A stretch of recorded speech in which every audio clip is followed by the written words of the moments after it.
Dear brothers and sisters, inshallah, you're all well. I've decided to speak about John, inshallah. But before I get to that, I'd like to talk a little bit about prejudice and discrimination. An unknown author once said that we are burdened by prejudices against the strong and the weak, the skinny, the obese, the smart and the slow. Prejudices are something that we develop naturally, but it is noble for us to overcome them. If I came up to you and I said, black man, what is some of the, considering occupation, what are some of the images that are portrayed in your mind? Probably an entertainer, a rapper, or a basketball player, someone that is involved in any other sports. No one's ever going to think scientist or dentist, archaeologist, astronomer, or even teacher for that matter. Why is that? It's because the way that the black man is portrayed in society and the media these days.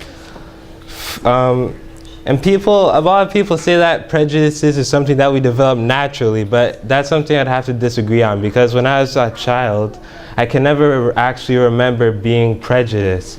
Like when I was a child, I didn't care if you're a black, white, brown, or Asian. All I wanted to do was have some fun and play with you. I didn't really care what you looked like. I find that we develop prejudices through experience and growing up in this society. So I can't say that we are all actually naturally prejudiced or racist. Then you always find people who say, I don't like this particular person, I don't like him or her because she is different from me, or she does not look like me. I find that differences in today's society is portrayed as such a negative thing. But me personally, I find that differences is actually quite beautiful. Imagine a world where everybody was the same. We all were the same color, we all spoke the same language, we all practiced the same religion. I mean, life would be quite bland and boring. Wouldn't you think there would be no sense of adventure going to explore different races and different practices and all the different types of architectural history? So it's amazing how it could take one of Allah's defined and biggest blessings, and as ignorant and as arrogant as we are, we could turn it into one of today's society's biggest problems. So I have to ask ourselves, why are all oppressors so fixed on differences, on presenting differences through the media? Because they do not like unity. Because when people unite, that is when they start having revolutions. If you look in the Middle East these days and all the Occupy Wall Street movements, it's all because people have decided to unite and come together, and that's why they are opposing oppression. So oppressors, they like to shoot out these images of differences out into the world so that we could kind of look at each other and kind of get divided and not really unite. So they kind of try to use the art of divide and conquer. So for most of John's, I'm going to talk a little bit about John right now. Most of John's life was spent with the Ahlul Bayt. He started with Imam Ali alayhi salam. He was initially his slave. With Imam Ali alayhi salam, John learned the tafsir of the Quran, and he memorized the whole Quran off by heart. So John was obviously a very wise man.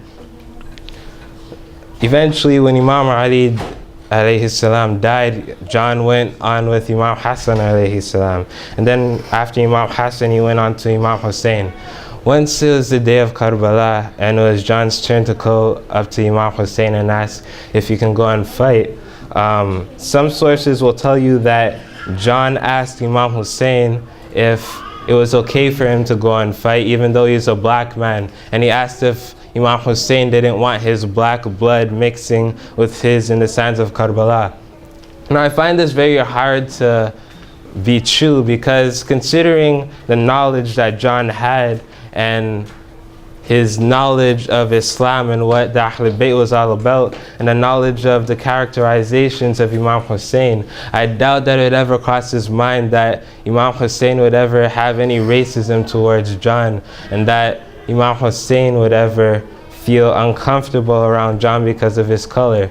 So I find that that situation cannot be very true. So I find that us as a society, we have to learn to put away our differences, because I find differences a very unnecessary problem in this day of time. And we have to learn to unite together, and inshallah we'll also be the Ansar of Imam Hussein alayhi salam. But we have to remember that being Ansar Imam Hussein alayhi salam, we have to be true Muslims. Being a true Muslim means believing in God, opposing the wrong, forbidding the wrong, and doing what's right. So we have to try our best to do what's possible in order to help Imam Hussein alayhi salam, because there are two different types of Ansar. There's the modern day Ansar, and there's the Ansar of the time of Karbala. A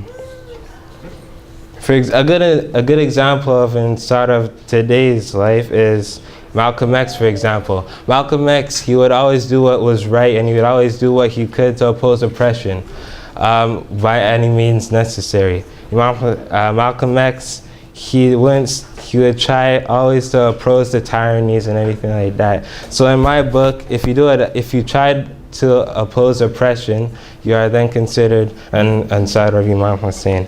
So inshallah, we will be able to unite together as one, and put aside our differences and overcome them, because Islam teaches us not to be racist, and inshallah we'll be able to do what's right and be ready to be the Ansar of Imam Mahdi alayhi salam.